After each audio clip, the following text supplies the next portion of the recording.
Hello everyone, so in today's video we're going to be looking at this creepy image that has been surfing around the internet for the past 3 to 4 days. And keep in mind, the original source for this story actually is in Spanish, so for any of you Spanish speakers that wants to read this story, I will leave it down in the description below. But I still haven't found an English version, so if I do find one, I'll try to leave it down in the description below.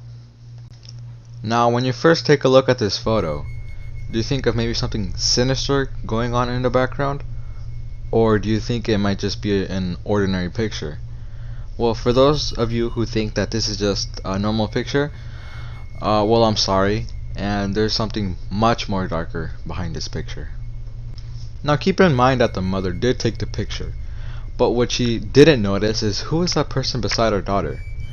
And when the mother finally got the chance to ask her daughter responded with something very disturbing.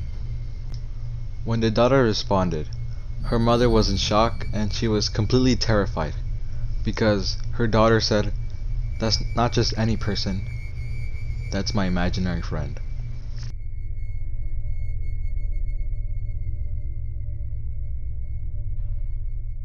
Now guys, before we go on to the explanation of why this phenomenon could have occurred, I wanna ask you guys something. Have you ever had an imaginary friend?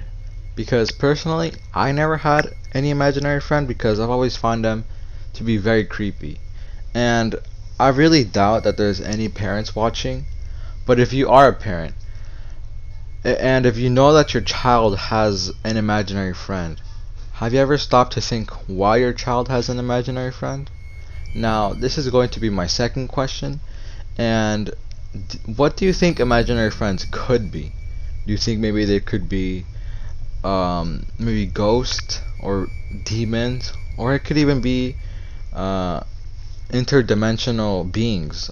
I know that sounds a little bit stupid, but you never know. Now guys, this first part of my explanation sounds a little bit stupid, but trust me, I do have evidence to back this up. Now, what if our minds are, so capable and powerful that we can even create, beings such as imaginary friends? Now, this is where the evidence comes in, because Buddhism actually, believes in a concept that is called tulpa. And that concept is something mythical and something that at the same time is paranormal. And they create, I guess you can say, a person or an object just with their spiritual and mental powers. And maybe that could explain maybe why this phenomenon occurred. Now, after watching this video, do you think that this is real or fake? Now remember, you as a viewer always has the final decision to make whether this is real or fake. Thanks for watching and have a nice day.